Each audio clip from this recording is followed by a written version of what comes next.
Hello everyone, welcome back to the channel. So in this video I'm going to show you how you can insert logo to your video being edited in CAPCUT PC. So first, open the CAPCUT PC and select your video that you want to edit.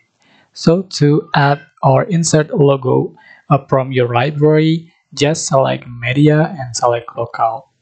Just click import and select your logo you you prepared.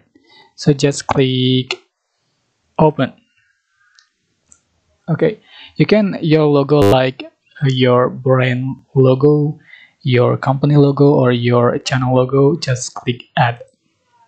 So make it as an overlay, put on top the video, and set a border duration, and you can adjust for the scale like this, and put at the top right or top left corner as you like. And you can also adjust for the opacity to make the transparent logo.